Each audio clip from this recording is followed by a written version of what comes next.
অনেক গালিগালাজ করেছেন না, এরা কিছুই পারে না, এরা এরা মাদকাসক্ত, এরা সারাদিন অনলাইনে থাকে, কি দেখিয়ে দিয়েছে। তো লজ্জা লাগা উচিত। কে কে চিনছেন হাত তোলেন। অনেকে চিনবেন, কারণ এটা একটা ভাতের হোটেলের মালিক ছিল কিছুদিন আগেও, সে পদত্যাগ করে গেছে। আমরা বলছি হাওন আঙ্কেলের কথা, যিনি আসামি ধরে নিয়ে এসে তার ভাতের হোটেলে দাওয়াত দিয়ে খাইয়ে তা সংশোধন করে, যেখানে সংবিধান বিরোধী। আসামির নামে কোনো বড় কোনো কেস নাই, কোনো ওয়ারেন্ট নাই, বাড়ি থেকে বলেন, প্রতিষ্ঠান থেকে বলেন, তুলে নিয়ে আসাই তিনি তার কায়দায়, ভাটার হোটেলের কায়দায় তারা তার কায়দাই করেন। তো সবাই হাওন আঙ্কেলের যে মানে আত্মখাতির কতটা সুন্দর ছিল, আপনারা ভাতের হোটেলে দাওয়াত দিয়ে নিয়ে এসে সেটাকে পাই টু পাই ব্যাক দেন, এটা আমার দাবি।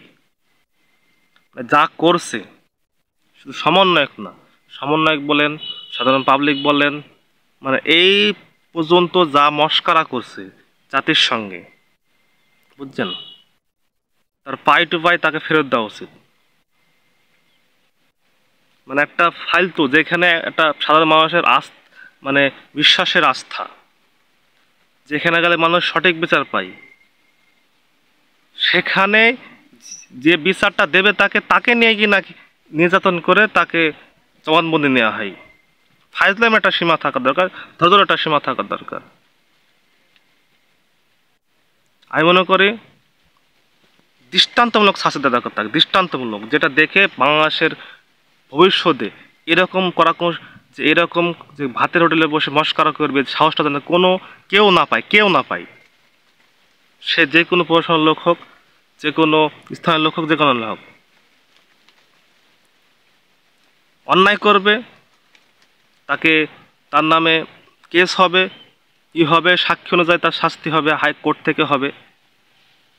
সে কোন পাওয়ারে সে এভাবে মানুষকে বন্দি রেখে জবানবন্দি নেয়? এরপর জাতির সাথে মস্করা করছে, অসহায় মানুষের উপর নির্যাতন করছে, তাকেও সেম টু সেম ভাতের হোটেলে দাওয়াত দিয়ে নিয়ে গিয়ে সেম টু সেম পাই টু পাই তাকে ফিডব্যাক দেওয়া উচিত। তাকে বোঝানো উচিত সে যেগুলো করছে সেগুলো কতটা কষ্টদায়ক, কতটা নির্মূল, কতটা অসহায় মানুষের উপর নির্যাতন হয়েছে, তাকে উপলব্ধি করা দরকার। এবং তার উপলব্ধি করানোর পরে তার মুখে জবানবন্দি নিতে হবে যে আসলেও আমি যেগুলো করছি, আমি সেগুলো নিজেও উপভোগ করছি, এটা খুবই কষ্টদায়ক ছিল। বুঝলেন ব্যাপারটা?